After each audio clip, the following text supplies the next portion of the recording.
Así que, mis amados, y cuando nosotros analizamos la segunda maldición, entre comillas, cuando Balaam intentó irse a otro lugar a ver si, no sé si Dios se le olvidaba y lo dejaba solo, cuando nosotros encontramos a Balaam, miren lo que el Espíritu Santo le mencionó. Dice, ninguna desgracia, qué hermoso es, ninguna desgracia está en su plan para Jacob. Ningún problema espera a Israel, pues el Señor su Dios está con ellos. Él ha sido proclamado su rey. Dios lo sacó de Egipto para ellos. Perdón, Dios lo sacó de Egipto. Para ellos, Él es tan fuerte como un buey salvaje. Ninguna maldición puede tocar a Jacob. Ninguna magia ejerce poder alguno contra Israel. Pues ahora se dirá de Jacob, ¡qué maravillas ha hecho Dios por Israel! Este pueblo se levanta como una leona, como un majestuoso león que se despierta. Ellos se niegan a descansar hasta que hayan devorado su presa y beben la sangre de los que han matado. Así que, miren, en esta segunda maldición aparentemente, que es una bendición, Dios, el Espíritu Santo, está diciéndole a los moabitas y diciéndonos a nosotros cómo él consideraba a su pueblo. Dice allí que no hay ningún problema. Dios no tiene ninguna desgracia planificada para Israel. Pero Señor, si lo acaba de destruir una parte, si mataste a un poco de líderes, hermanos, miren, escuchen esto. Esto es muy importante como evangelistas.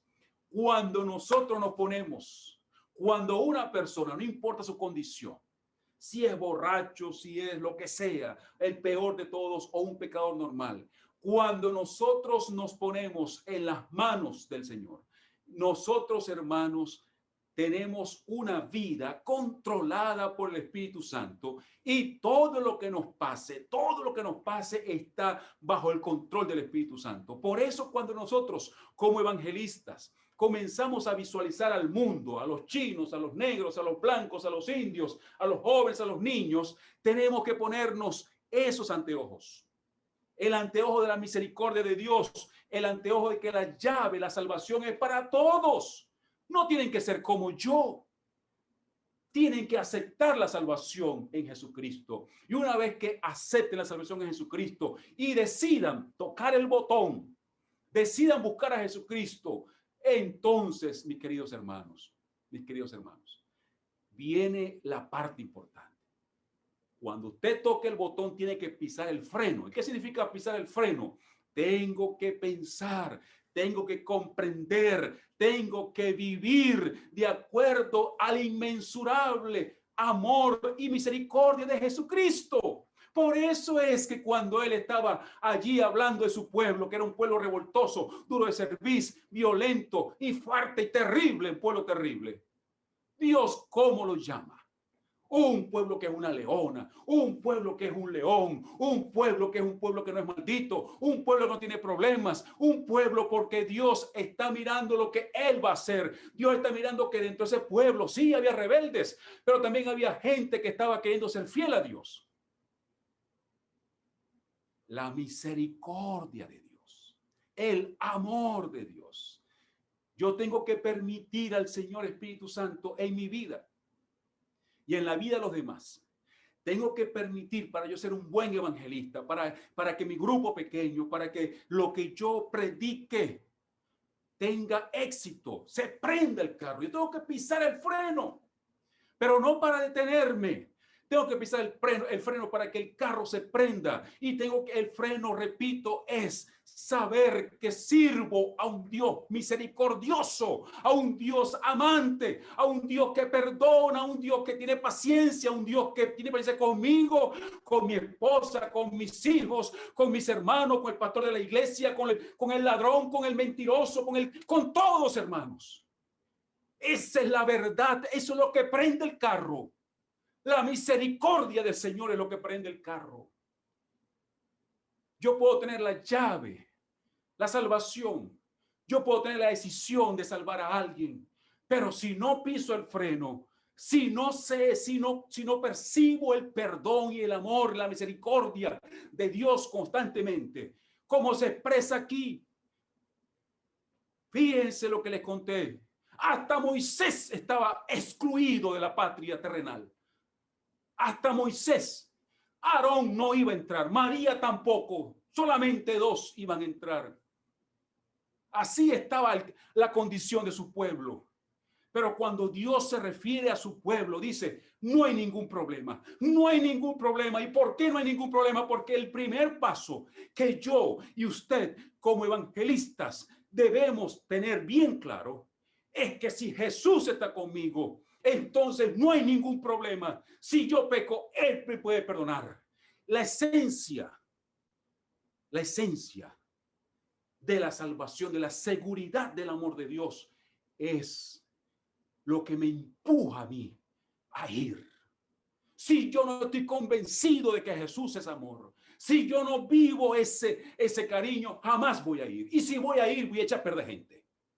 Pero si yo estoy seguro de que así como Dios me trató a Israel, me trata a mí y trata a los demás. Entonces cuando yo veo que mi hermano se equivoca, cuando yo veo que el pastor se equivoca, cuando yo veo que mi iglesia se equivoca, yo voy a ser como Cristo quiere que yo sea. Como Él es. Él pudo haber dicho a Balaam, mira, sí, hicieron, y tuve que destruirlo por esto, y tuve que hacer esto y lo otro, pero Dios se calla la boca cuando habla de mis errores, porque Él sabe que Jesucristo es perdonador, es misericordioso. Esa es la esencia de la evangelización, hermanos. Eso es lo que cuando yo toco el freno y puyo el botón, eso es lo que prende el carro. Que yo comprenda el amor de Dios.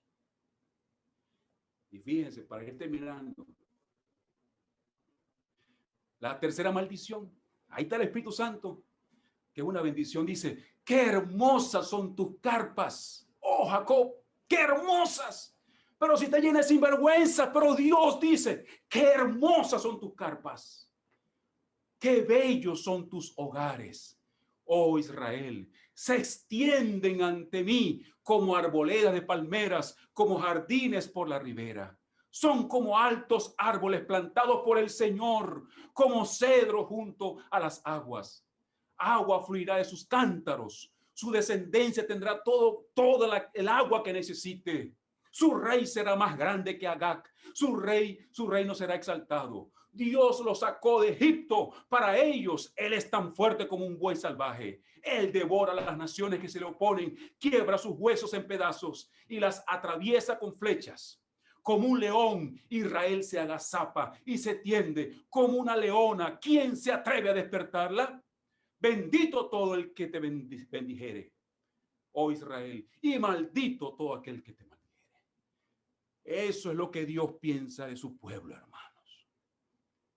Tú y yo vemos en nosotros, tú y yo vemos en los demás, tú y yo vemos en la conferencia general, tú y yo vemos en la unión, tú y yo vemos en los hermanos de otras iglesias, vemos errores que ellos tienen, pero el Señor, hermanos, ¿qué es lo que mira el Señor?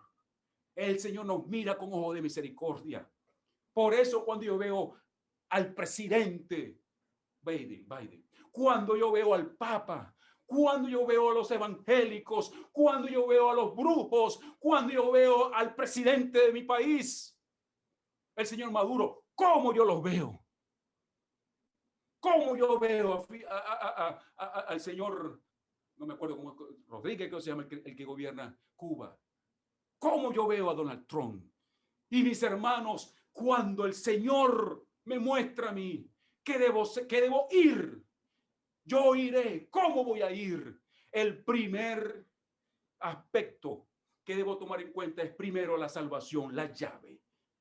Toda la salvación, la llave es para todo, para Trump, para Biden, para Zoraida, para el negrito, para el blanquito, para el indiecito, para todos, para aquel hijo que pensamos que no puede ser entregar su corazón a Jesús, por aquel hermano que se equivocó, para la prostituta. Así Cristo andaba, hermanos. Cristo andaba diciéndole a Mateo, Mateo, eres un ladrón, pero aquí está la salvación. María Magdalena, aquí está la salvación. Pedro, aquí está la salvación. A todo el mundo Jesucristo andaba regalándole el carro, la salvación. Y lo único que tenían que hacer ellos era agarrar la llave, meterse en el carro, decida meterse en el carro, decida tocar el botón. Pero si usted toca el botón y toca el botón como yo lo hacía, pero no toca el freno, no piensa en la misericordia de Dios, entonces ese carro jamás se va a prender. Ese grupo pequeño jamás se va a prender. Esa iglesia jamás se va a prender. Si no existe misericordia, amor, nunca se va a hacer, nunca va a servir el evangelismo, nunca. Así es nuestro Dios.